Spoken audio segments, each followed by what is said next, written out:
তো দেখো বন্ধুরা, এখানে আমরা বেরিয়ে পড়েছি আজকে একটু বাবার বাড়ি যাবো বলে। আজকে বৃহস্পতিবার তো এখন বাজে 5:30 এরকম। তো 5:30টার দিকে আমরা বেরিয়ে পড়েছি। খড়গপুর থেকে বাবার বাড়ি যাচ্ছি মকরমপুর। তো দেখো এখানে অনেক ঠান্ডা লাগছে, তো ও আমাকে বললো কি ওকে একটু ঠান্ডা কম লাগে আর আমাকে একটু বেশিই লাগে। তো আমি এই জন্য আমাকে বললো সোয়েটার পরতে, তো আমি সোয়েটার পরে নিয়েছি।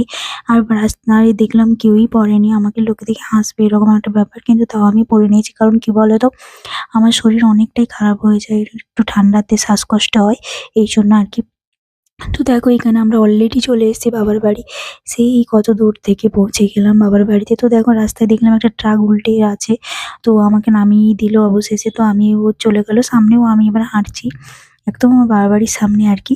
তো ওই দেখো ও ঢুকে গেল ওই যে বাইকটা নিয়ে, আর আমি এখানে পেছনে হেঁটে হেঁটে হেঁটে আসছি। তো এসে এখানে দেখো চলে এলাম আমার বাবা মার কাছে। তো এই দেখো এটা আমাদের বাবার বাড়ি, মাটির বাড়ি একদম।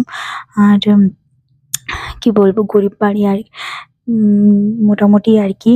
তো দেখো এখানে ও ব্যাগটা খুলছে আর কি।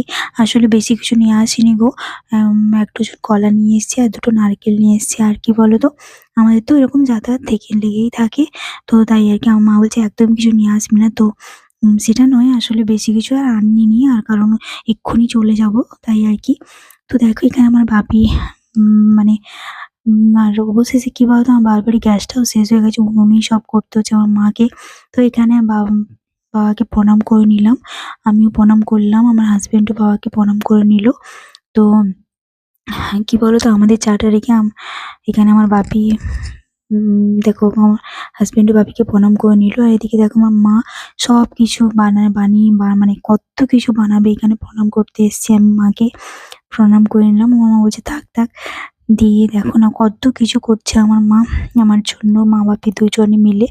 তো এখানে দেখো তো আমরা এক্ষুনি ফ্রি। তো এখানে দেখো আমার মা আমার জন্য লুচি বানাচ্ছেন আর কি। আমি না না বলছি যে এক্ষুনি চলে যাবো, লুচি বানাচ্ছেন। এখানে পাঁপড় দেখো মা ভেজে দিয়েছেন, তো এগুলো খাচ্ছি আর কি।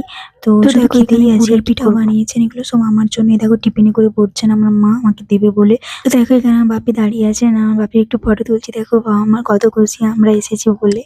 তো মা বাবা দেখো মেয়েরা আসলে বাবা মা কত খুশি হন, তাই না? তো দেখো এখানে আমার বাপি মা একটু কাজে মানে রেডি করছেন জিনিসগুলো, এই জন্য আমি একটু ভাজছিলাম।